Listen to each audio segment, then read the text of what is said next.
Did you catch a little bit about what that orange fluff ball was saying in kids' time?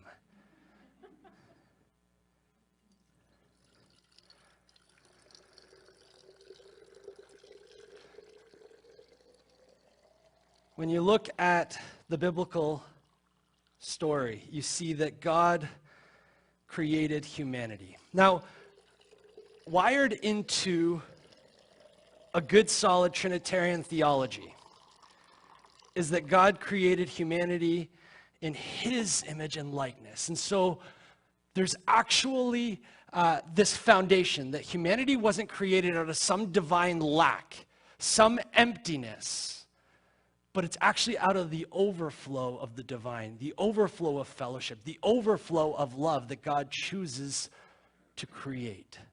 And the creation has an invitation to experience fellowship with God himself.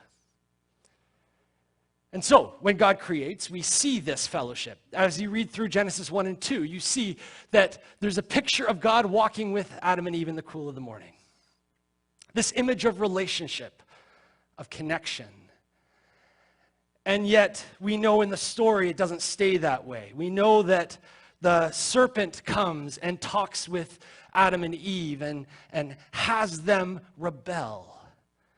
And we know from our own experience that rebellion is close to our heart. We know ways in which we rebel. We know the ways of things that mix our motivations, the things that get in the way, the things that allow us to kind of lose focus. Give that a little stir. I don't know, these are old tea bags. They may not work. We'll see how that works. But as we add things to our motivations, as we add things to what defines us as people, that experience of God, that experience of love and wholeness, of fellowship, actually starts to get a little bit more clouded. That's a little green there, starting to do something. It's a little more clouded. Stuff enters into our experience and our sense of self that gets in the way of us seeing and experiencing God. We're working through this summer series called Be Blessed, and the hope is that we're hearing the teaching of Jesus again, possibly for the first time. We're hoping to hear it in ways that challenge us, push us, move us, and allow us to be formed more in the image and likeness of Jesus. And so we've been working through. Each week we have a different beatitude that we've been talking about. And so today, in Matthew 5, verse 8, Jesus says, "Blessed are the pure in heart, for they will see God." Blessed are the pure in heart, for they will see God. As we've mentioned every week, that word blessed sometimes seems like a very churchy word, but when you look at what it means, it means blessed, but it also means how we come to understand the word lucky. Lucky are the pure in heart, for they will see God. It would be awfully lucky to be able to see God in the midst of all the chaos that's swirling around us, wouldn't it? And then it also means happy. Happy are those who are pure in heart, for they will see God. Again, that's something that I think would allow happiness to well up in me if I saw God even in the midst of the chaos. How is he using it? How is he redeeming it? How is he making something beautiful out of even this mess? So I think this is a very apt beatitude for us even today. Blessed are the pure in heart, for they will see God. Now, as we touched on the first week of this series and kind of at points, but throughout, this whole Sermon on the Mount starts in Matthew 5, verse 1, setting the context. And it says there, "Now when Jesus saw the crowds, he went up on a mountainside and sat down. His disciples came to him, and he began to teach them." Now, there's a distinction there between the crowds and the disciples. There's crowds that are clamoring to see Jesus, to come and hear him teach. And we've touched on the fact that crowds are there to be entertained. Crowds are there to experience that sort of compelling teaching that makes them feel something. Crowds are there to have their ears tickled, and yet disciples know that following a rabbi, listening to his teaching, taking it to heart, actually involves a life change, a change of values, a reorientation of how we go about the lives that we're living. So this crowds versus disciples. And so in some respects, it's easy to gather a crowd. You just have the most amazing band, the most compelling teacher, and in many respects, people will follow. However, not everyone that comes is ready to sacrifice for the sake of the teaching, sacrifice for the way of the rabbi. And that's what we're encouraged in this, is that we're encouraged to actually say, wait a minute, what does it mean to be a disciple? What does it mean for me to say, I'm going to orient my life to the way of Jesus? And that's why we're digging through these today, friends, is we want to encourage you to figure out what is the way of Jesus for your life in this time and in this place. We want you to move from being in the crowd and saying, wait, what does it mean to climb the mountain, to put the effort in, to allow sweat to come on my brow in order to pursue what Christ is inviting me into? Friends, that's the encouragement today. So blessed are the pure in heart, for they will see God. When we think about that dynamic, the idea of purity, the idea of being pure, it simply means to be unmixed, right? I bet this isn't pure water, straight out of the tap. There's probably minerals and other dissolved solids in there, but that's as pure as I could have shown you today.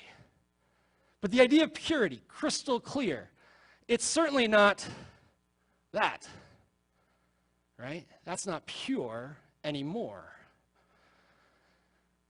The idea of purity is unmixed, without alloy. Now, when you think about that concept of purity, I think a way to think about it is thinking about gold. What's the most desirable gold? It's the pure gold, as pure as you can get anyways. And actually the cost of that, the value of whatever piece of jewelry you have or block of gold you have, actually goes on a spectrum based on how pure that gold is. So the most desirable gold is the most pure gold, without mix of other stuff going on. It's interesting that we also, when we think about this idea of being pure in heart, the idea of pursuing that most desirable state of purity of heart. Now, in God's economy, it's not that an individual has more value when they're able to be a little bit more pure of heart, but it's more desirable to be pure. That's every metaphor breaks down. But when we think about gold again, there's a scarcity to pure gold, and that's what makes it so valuable, so desirable, is the scarcity of it. And sometimes I wonder if when you look at our world today, there may be a scarcity of those who are leaning into purity of heart because of, again, the way that mixed motivations enter into our world. So again, if you think purity, it is unmixed, without alloy, and there's a scarcity to it. Now, it's not just pure. So when we have this idea of purity, it says purity of heart, of heart. Now, sometimes when we think about heart, we think of like warm fuzzies, Valentine's Day, romance. And yet, from when the Bible mentions heart, it's important to catch that from a biblical perspective, the heart is the very seat, the command center of your entire being. So a purity of heart is purity in the center of who you are, out of which you live. So a purity of personality, a purity in your decision making, a purity in your motivations. At the very center of who you are, we have this purity. Now,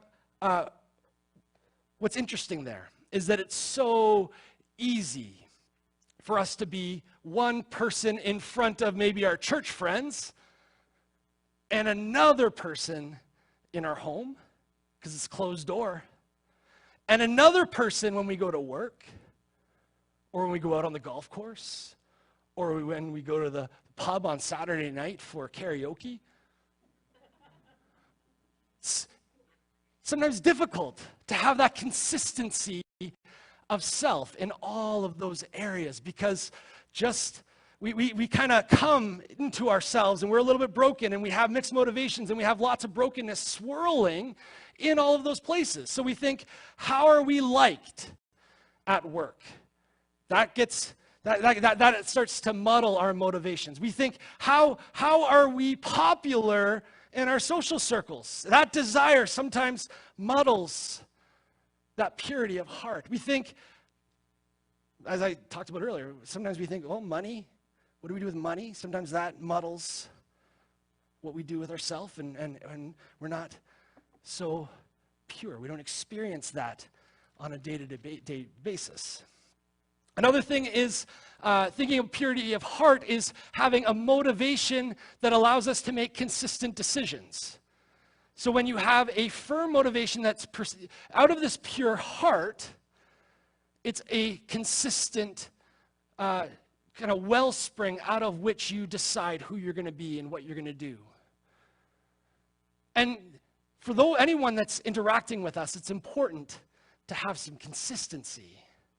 Because sometimes if people don't know who you are or what you're going to decide, you're an inconsistent person, and it's hard to be in relationship with someone who is constantly someone else and making different decisions each day.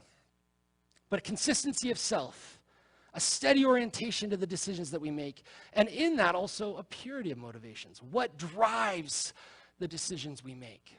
All of this swirls out of that command center of who we are.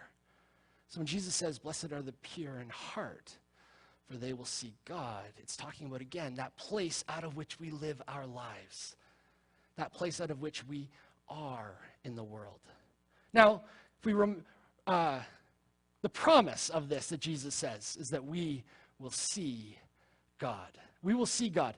A reminder is that God created us to experience this deep relationship with himself, a fellowship, a love, an intimacy, a passion with God.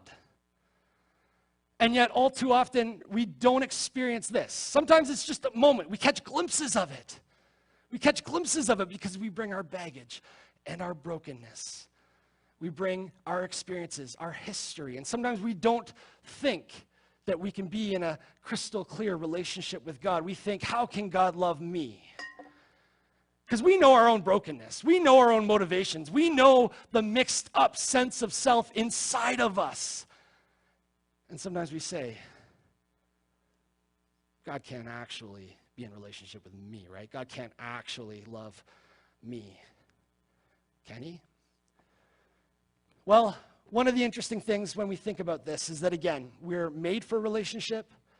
It's what allows us to actually flourish as human beings, is when we find that capacity to lean into relationship with God, relationship with each other, and relationship with the created world.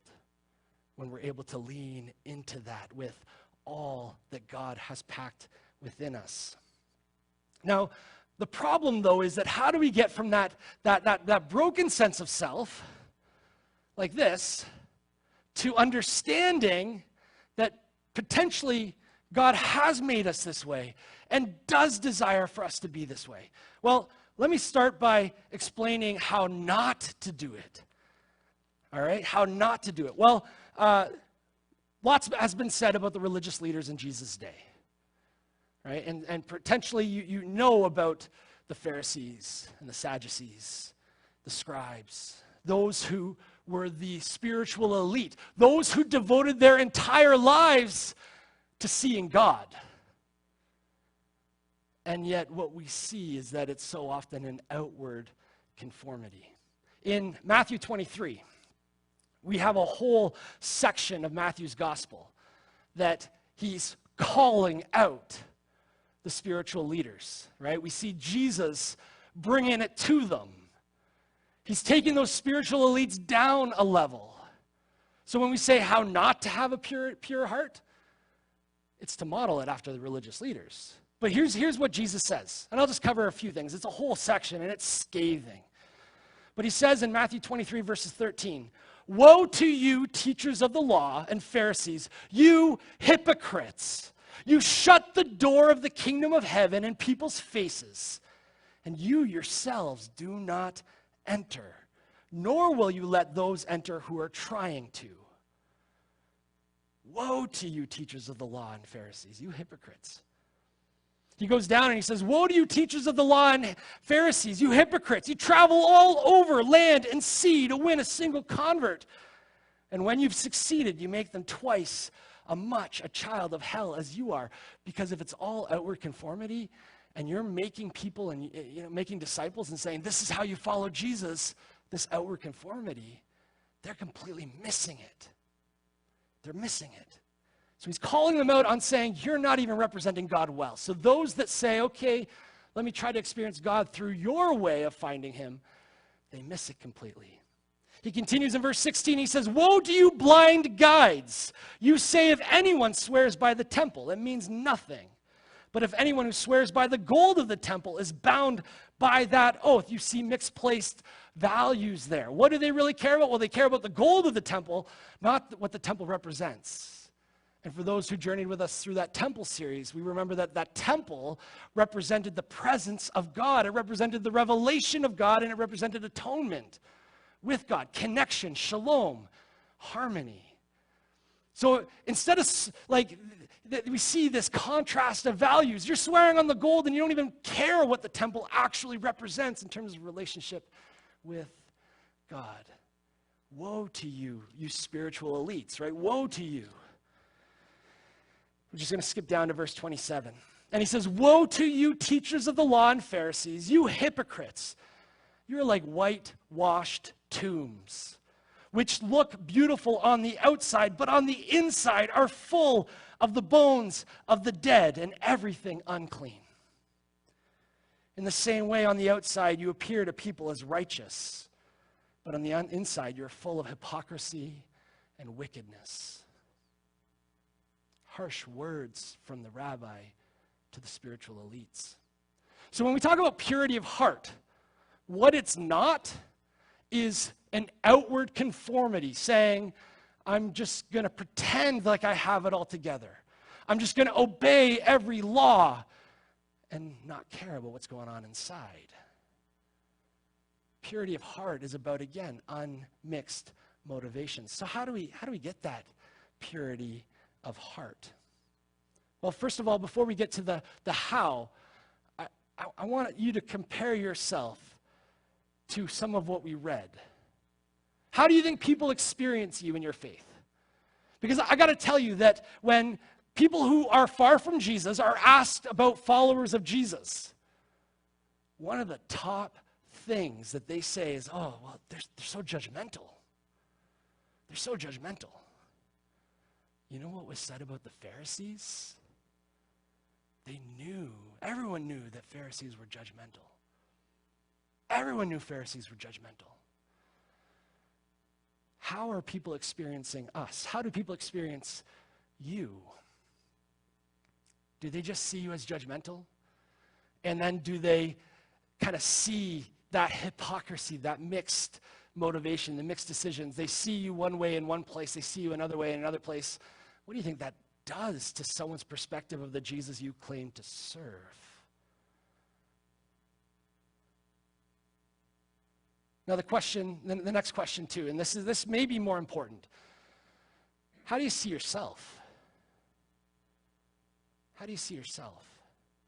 As I said, so many of us see ourselves like this, because we can't escape our own brokenness.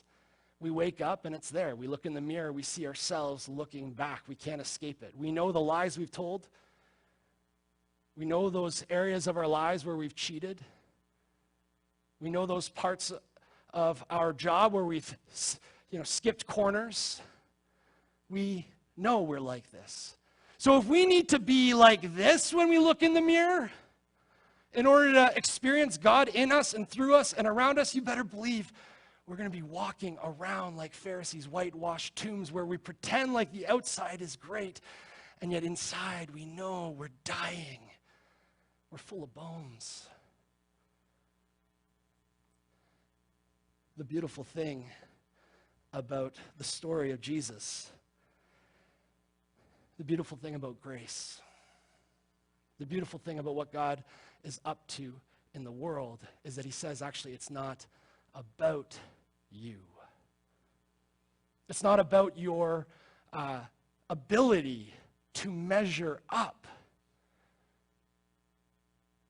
It's simply about you being loved by the Father. Did you catch that? It's not even about you loving the Father. It's about you being loved by the Father. Friends, in that place where we know we are deeply loved, we're deeply loved. There's nothing we can do to make God love us less. That thing we did that last weekend, that doesn't make God love you less. That thing you did with that person that's not your spouse or your partner, that doesn't make God love you less.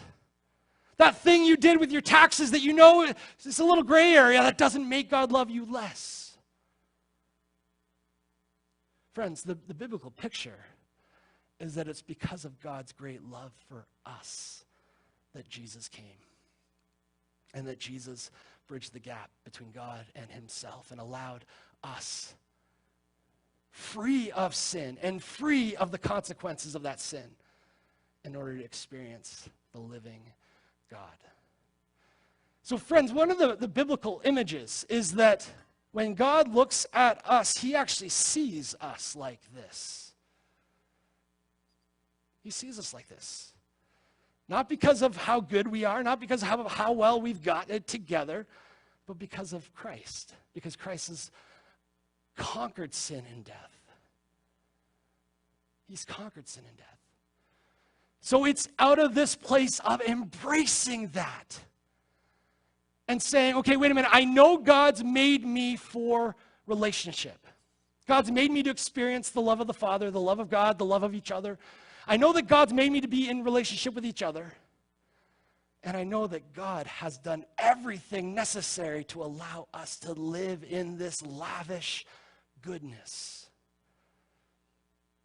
That's the most fertile soil, friends, out of which we'll have that purity of heart. It's when we believe it to the core of our being that Christ has done it in us, for us, that we get to then just live out of the purity that he has accomplished for us.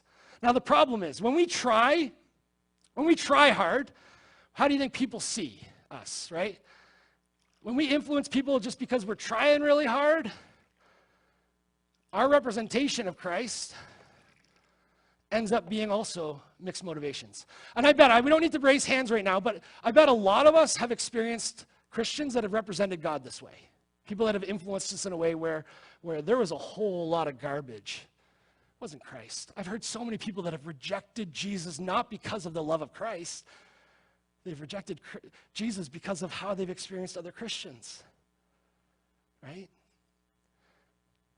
But when we live in a place of being beloved, in a place where we know that God is for us, that God is after relationship with us. We live out of this deep conviction that it's Christ that's done it already. We're not out of our own garbage. We're actually sharing that love, that light, that fullness of what Christ has done in us. I'm doing a bad job of pouring right now. Right? And it's out of that place that people experience it. So instead of being judgmental, what if we were loving? Instead of being like the Pharisees, whitewashed tombs, what if we were full of grace? What if we were a church family that said, I don't care who you are, where you came from, how you define yourself, but there's a place here. And friends, I got to tell you, it's in that place of giving and receiving love and grace that not only will we see God at work, we will experience him deep within us. Blessed are the pure in heart, for they will see God. It's a purity that doesn't come as a result of us trying harder. It's a purity of us just simply embracing who God's made us. Pure, beloved, We are part of the family of God. The fascinating thing in all of this, if you remember that first part of Matthew 13, woe to you, teachers of law and Pharisees, you hypocrites. You shut the door of the kingdom of heaven in people's places, in people's faces. And we talked about how these beatitudes are the norms of the kingdom of heaven. These are what we're invited to simply be as a result of what Christ has done. And all the way through, we've seen that. It's not about trying harder. It's about this is what Christ has accomplished. It's the king who's accomplished it for his kingdom. It's the king who has purified the hearts of his citizens. It's the king who's at work. Let's just rest in that as we watch one more song.